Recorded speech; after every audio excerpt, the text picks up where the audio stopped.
Okay, so now we're getting to the end of the IMRET format. We're halfway through. Now let's focus on the results section. So the results section, my suggestion is to prepare your tables and figures first. So before you start writing, look at your data, you've analyzed your data, and prepare your tables and figures before you start writing.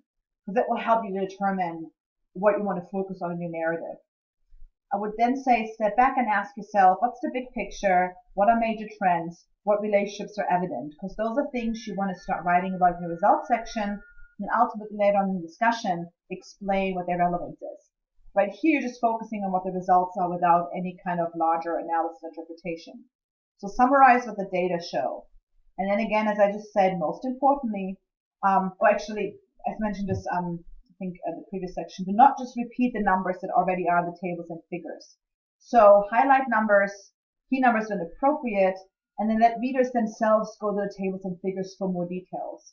What I often see is, either one or the other. So one is like people just throw tables and figures in there and don't ever mention them, or just sort of peripherally mention them, like, oh yeah, there's a table here, whatever, but not really giving me an impetus as the reader to be like, oh, maybe I should look at this in closer detail. So highlight, summarize a key finding or key number of a table or a figure, or some sort of interpretation, something from the figure or from a table, and then leave the detail to me as the reader to look for when I would like to or not. So that's one scenario. People just throw in tables and figures without providing any context. Or the other scenario is they just basically write in words the same thing as in the table and figures. And that makes these results sections far too long and too detailed and actually irrelevant almost for the readers to read. So make sure when you use tables and figures, use them wisely and strategically. So for example, here is a large table from a study from PLSO1. And you can't see this in great detail, but so the study is about exploring the support needs of family caregivers of patients with brain cancer using the CSNAT, a comparative study with other cancer groups. So this particular table is a profile of family caregivers in people with brain cancer compared to brain metastases and all other cancers at baseline. So pretty complex table. So you have categories over here like family caregiver, marital status, gender, education, employment, relationship, age. Goodness gracious, a whole lot of different variables. The only thing that we find in the results section that is written about this table is this. Table 1 presents a profile comparison between 3 groups who completed the study and includes those in both the control and intervention arms of the study. Primary brain cancer, brain metastasis, and all other cancers not including the first 2 groups. That's it. They're not writing about, oh, so many people were, male or female or never married or widowed or had, secondary education. All that is in the table. So if I'm interested, I can look at it. So that's what I mean is don't just rewrite the table in words. Just summarize the main information and then give the reader the option to go in there for more detail. Another example, this is from another study, the study actually that we looked at in detail in the introduction section from drug safety, right, about type 2 diabetes and folks with, the cardiac issues. So this table is about cardiovascular events among new diabetic patients during the follow-up. So any cardiovascular event, myocardial infarction, congestive heart failure, stroke, angina, TIA, and so on. And then, the different drugs up here. So very detailed table. Again, this is all that we get from them. Table 2 shows group differences in the numbers of patients with cardiovascular events and mean time to the occurrence of each event. The 3 most frequent cardiovascular events were angina pectoris, CHF, chronic heart failure, and MI. That's all. Myocardial infarction. So we only get that the first 3 were these 3 things. That's it.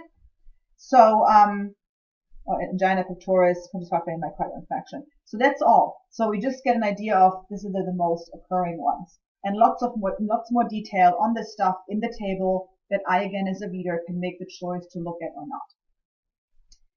So structuring the results section when you get to writing it, make sure you break into smaller parts. Subheadings are also a good idea.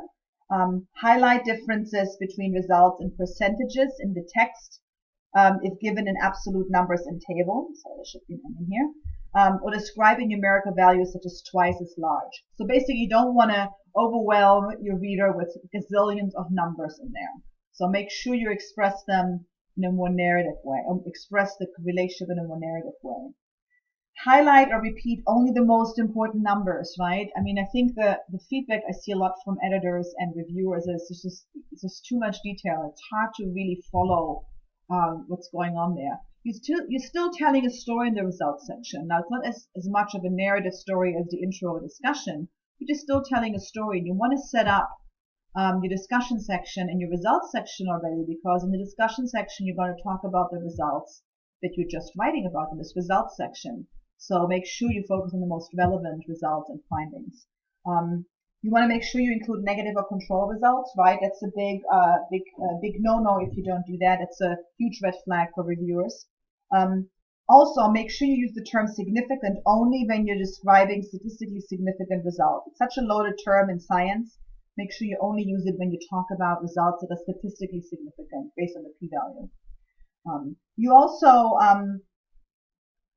want to make sure that anything that you did, why you did something, goes in the method section, not the results. Nobody cares in the results why you chose to use this particular measurement, this particular survey, this particular whatever. That goes in the method section. Again, that's the difference between methods and results. They're closely related, but they're also very distinct. And then ultimately, big issue that I think a lot of reviewers frequently see in manuscripts and comment on and causes rejections. Do not include comments on the meaning of the results here. That goes in the discussion section. So what does data show versus what does data mean? You're just focusing on showing, not meaning. That's not what you're doing here. Let's look at some, actually before we go to examples, tenses quickly. Again, past tense to describe completed action. From the selection algorithm, we identified this. Past tense, we plotted, were observed, past tense. You only use present tense when you refer to something that the tables or figures show and something that you believe or what the data suggests. So here are some examples. The results of our survival analyses of the relative risks of each cardiovascular event are summarized in table 2 or table 3. The graph showing any cardiovascular event suggests that, or the survival curves indicate that. Okay, so these are things the data indicates, present tense. Otherwise, everything that has been done, completed actions, past tense. Using active voice as much as you can is really important. I'm sorry about that.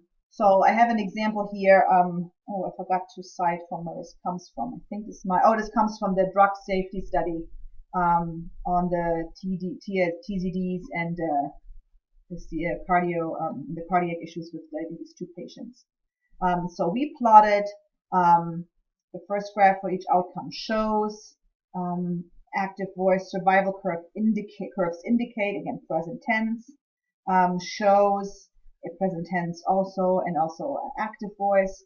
The graphs dropped rapidly. The risk increased significantly. The graph showing any kind of suggests that. So all very active. So in the results section, you can really also harness active voice very easily, or you can rewrite it if you have a lot of passive fairly easily. One suggestion that T.M. Ainsley gives about for a method section that I also find is really relevant for results section, combine passive and active voice. And this, this is an example from a method section, but it also applies to the results section. You can mix passive and active voice really easily. And we've looked at an example in the previous video on that as well. Okay, so that's the end of results. We have one more section to cover, discussion, and for the discussion section, I'll actually have you do some work as well after I present some information to you.